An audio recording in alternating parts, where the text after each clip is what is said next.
അതാണല്ലോ ഇപ്പോൾ പൊതുവേ വലിയ തോതിൽ ചർച്ച ചെയ്തുകൊണ്ടിരിക്കുന്ന ഒരു കാര്യം.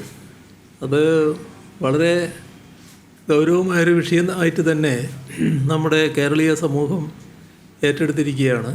പൊതുവേ മാധ്യമങ്ങളും അത് ഏറ്റെടുത്തതായിട്ട് തന്നെയാണ് കാണുന്നത്. മറ്റു കാര്യങ്ങൾ ഞാൻ അഭിപ്രായം പറയേണ്ട ഒരു കാര്യം മാത്രമല്ല, നമ്മുടെ സമൂഹം പൊതുവിൽ അഭിപ്രായപ്പെട്ട് കഴിഞ്ഞിരിക്കുകയാണ്. അത്തരമൊരാൾ ആ സ്ഥാനത്തിരിക്കരുത് എന്നുള്ള പൊതു അഭിപ്രായം ഉയർന്നു വന്ന് കഴിഞ്ഞിട്ടുണ്ട്. പക്ഷേ ആ നിലയല്ല ഇപ്പോൾ വന്നിടത്തോളം കാണുന്നത്. എത്ര കാലം പിടിച്ചു നിൽക്കാൻ കഴിയുമെന്ന് എനിക്കറിയില്ല. ഏതായാലും നമ്മുടെ സമൂഹത്തിൽ വലിയ പ്രതികരണങ്ങൾ ഉണ്ടാക്കുന്ന തരത്തിലുള്ളൊരു സംഭവമായിട്ടാണിത് മാറിയത്. കാരണം ഒന്നിലധികം സംഭവങ്ങളെ പറ്റിയുള്ള റിപ്പോർട്ടുകൾ വരുന്നു. അതിൽ നിങ്ങൾ തന്നെ പുറത്തു കൊണ്ടുവന്ന കാര്യങ്ങളനുസരിച്ചാണെങ്കിൽ ഒരു സംഭാഷണത്തിൻ്റെ ഭാഗത്ത് ഗർഭസ്ഥ ശിശുവിനെ ആ ഗർഭം അലസിപ്പിക്കുക എന്നുള്ളത് മാത്രമല്ല, അങ്ങനെ അലസിയില്ലെങ്കിൽ ആ ഗർഭം ധരിച്ച യുവതിയെ കൊല്ലാൻ വലിയ സമയം വേണ്ട എന്ന് വരെ പറയുന്നിടത്തേക്ക് എത്തുന്ന അവസ്ഥ, അതൊക്കെ നിങ്ങൾ പുറത്തു കൊണ്ടുവന്ന കാര്യങ്ങളാണ്. അപ്പോൾ എത്രമാത്രം ക്രിമിനൽ രീതിയാണ് വരുന്നത് എന്നുള്ളതാണ് ഇതിൻ്റെ ഭാഗമായിട്ട് കാണേണ്ട ഒരു കാര്യം. നമ്മുടെ സമൂഹത്തിൽ പൊതുപ്രവർത്തകർക്ക് പൊതുവേ ഉണ്ടായിരുന്ന ഒരു പൊതു അംഗീകാരമുണ്ട്.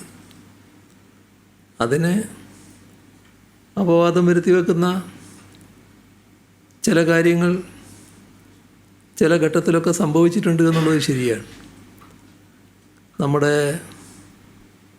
രാജ്യത്തായാലും സംസ്ഥാനത്തായാലും ചില കാര്യങ്ങൾ സംഭവിച്ചിട്ടുണ്ട്.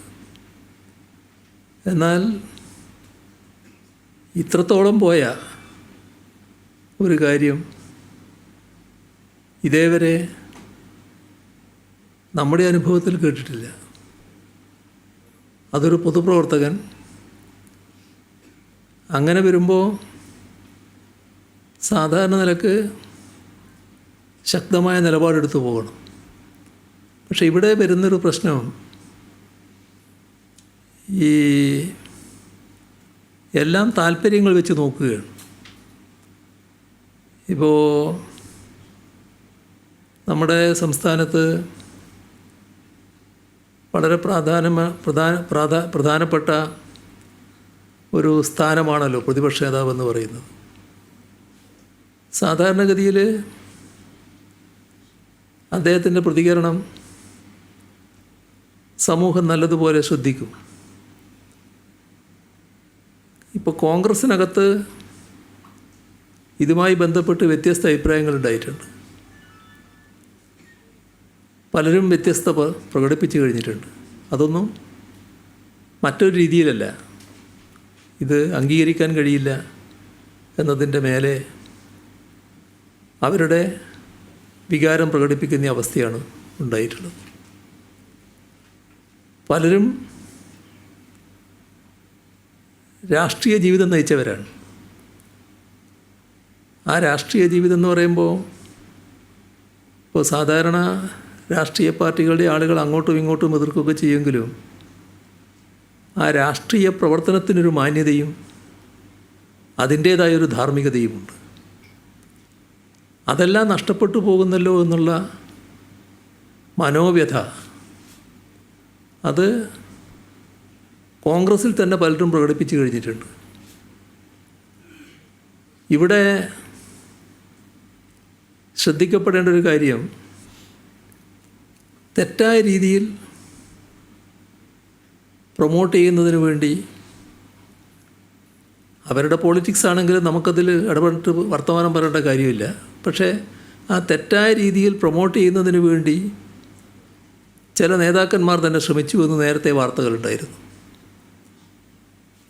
അപ്പോൾ അതിൻ്റെ ബാധ്യതയായി ഇത്രയെല്ലാം കാര്യങ്ങൾ വന്നിട്ട് അതിനെല്ലാം നേതൃത്വം കൊടുത്ത ഒരാളെ സംരക്ഷിക്കാൻ തയ്യാറാകുന്ന നില അത് പ്രതിപക്ഷ നേതാവിനെ പോലെ ഒരാളുടെ ഭാഗത്ത് ഉണ്ടായിക്കൂടാത്തതാണ്. മാത്രമല്ല അദ്ദേഹം അങ്ങ് പ്രകോപിതനാകുകയാണ്. പ്രകോപിതനായിട്ട് പിന്നെ എന്തെല്ലോ വിളിച്ചു പറയുന്ന അവസ്ഥ സ്വീകരിക്കുകയാണ്. അങ്ങനെയൊരു നിലയിലേക്ക് അദ്ദേഹത്തെ പോലൊരാൾ പോകാൻ പാടുണ്ടോ? ചിന്തിക്കേണ്ട കാര്യം, തൻ്റെ പാർട്ടിയിൽപ്പെട്ട സീനിയേഴ്സ് അടക്കമുള്ള ആളുകൾ എന്തുകൊണ്ടാണ് ഇങ്ങനെ അഭിപ്രായം പറയാൻ നിർബന്ധമായത്? പരസ്യമായി പറഞ്ഞല്ലോ. അതേതെങ്കിലും ഒറ്റപ്പെട്ട വ്യക്തിയല്ലല്ലോ, ഒരുപാട് ആളുകൾ പറഞ്ഞല്ലോ. അപ്പോൾ ആ വികാരം ഉൾക്കൊണ്ടുകൊണ്ടുള്ള പ്രതികരണമല്ലേ ഉണ്ടാകേണ്ടിയിരുന്നത്. ബാക്കി കാര്യങ്ങൾ അവർ തീരുമാനിക്കേണ്ടതാണ്. പക്ഷേ ശരിയല്ലാത്ത നിലയാണ് ഇക്കാര്യത്തിൽ സ്വീകരിച്ചത്. രാഷ്ട്രീയത്തിന് അവമാനം വരുത്തി വെച്ചതാണ്. പൊതുപ്രവർത്തകർക്ക് അവമാനം വരുത്തി വെക്കുന്നതാണ്. അത്തരമൊരാളെ വഴിവിട്ട് ന്യായീകരിക്കാൻ പുറപ്പെടുന്നത് ഇത്തരം ആളുകളെ പ്രോത്സാഹിപ്പിക്കുന്ന നിലയാണ് ഉണ്ടാവുക. ഇത് ഇവിടെ ഒതുങ്ങി നിന്നാൽ നല്ലത്. ഇനി എത്ര ആളുകളിലേക്ക് വ്യാപിക്കൂ എന്നുള്ളത് എനിക്ക് ഉള്ള കാര്യങ്ങൾ കണ്ടാൽ മാത്രമേ പറയാൻ പറ്റൂ.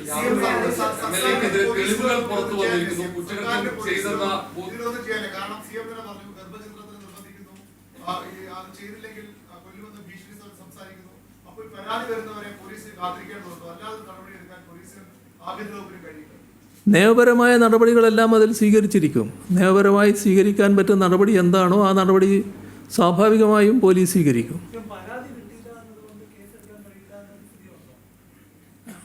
ഞാൻ പറഞ്ഞല്ലോ, എന്താണോ നിയമപരമായി ചെയ്യാൻ കഴിയുന്ന കാര്യം ആ നിയമപരമായ നടപടികൾ പോലീസ് സ്വീകരിക്കും. ആ കാര്യം പുറത്തു വന്ന ശബ്ദ സംഭാഷണങ്ങൾ നമുക്ക് തെളിവുകൾ സഹിതം പൂർണ്ണമായി കിട്ടിയതാണ്. CM-ന് ഇന്റലിജൻസും സംവിധാനങ്ങളും ഉൾപ്പെടെയുണ്ട്. നിരവധി സംഭവങ്ങൾ ഇങ്ങനെ ഉണ്ടെന്നും പറയുന്നു. അങ്ങനെ എന്തെങ്കിലും വിവരം അതെന്താണെന്ന് പുറത്തു പറയണം എന്നുള്ളതല്ല, ഇതിൽ കൂടുതലുള്ള വിവരങ്ങൾ മുഖ്യമന്ത്രി എന്ന നിലയിൽ താങ്കളുടെ കൈവശമുണ്ടോ? അല്ല, എൻ്റെ അടുത്തുള്ള വിവരം ഇതിപ്പോൾ പറയേണ്ടതല്ലോ. ഏതായാലും നിങ്ങൾ ആ കാര്യങ്ങളിലൊക്കെ നല്ല നില പൊതുവിൽ മാധ്യമങ്ങൾ നല്ല നില സ്വീകരിച്ചിട്ടുണ്ട് എന്നുള്ളത് തന്നെയാണ് എനിക്ക് പറയാനുള്ളത്. അത് ഇത്തരം കാര്യങ്ങൾ ഉണ്ടാകാതിരിക്കുന്നതിന് ഇടയാക്കുന്ന ഒന്നാണ്. നല്ല രീതിയിലുള്ള ഇടപെടലാണ് ഉണ്ടായിട്ടുള്ളത്. ആ നില തുടരണം എന്നാണ് എനിക്ക് അഭ്യർത്ഥിക്കാനുള്ളത്. പരാതി നൽകാൻ ഭയമാണെന്ന്, പരാതി നൽകിയാൽ അപായപ്പെടുത്തുമെന്നും ജീവൻ ഭീഷണിയുണ്ടെന്നൊക്കെ ഇരകൾ തന്നെ പറയുന്നുണ്ട്. ആ കാര്യത്തിൽ ഒരാശങ്കയും വേണ്ട. പരാതി നൽകുന്നതിന് ഏതെങ്കിലും തരത്തിലുള്ള ആശങ്ക ഉണ്ടാകേണ്ടതില്ല. പരാതി നൽകിയാൽ ജീവൻ എന്തെങ്കിലും അപകടം സംഭവിക്കും, ശാരീരികമായി ഭീഷണിയുണ്ട് എന്ന നിലയെ കാണേണ്ടതില്ല. എല്ലാ സംരക്ഷണവും സർക്കാർ ഉറപ്പുവരുത്തും അത്തരം പരാതി ഉന്നയിക്കുന്നവർക്ക്.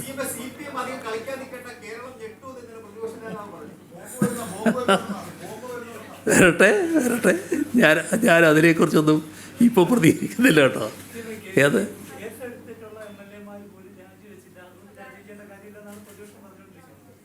ഇതിവിടെ കണ്ടല്ലോ നമ്മൾ എന്താണ് സംഭവിച്ചത്. നിന്നെ കൊല്ലാൻ അധികം സമയം വേണ്ടെന്ന് പറഞ്ഞില്ലേ? അതല്ലേ സംഭവിച്ച കാര്യങ്ങൾ. അപ്പോൾ നമുക്ക് അങ്ങനെ പല വിഷയങ്ങൾ നിങ്ങളുടെ അടുത്തുണ്ടാവും. ഇപ്പോൾ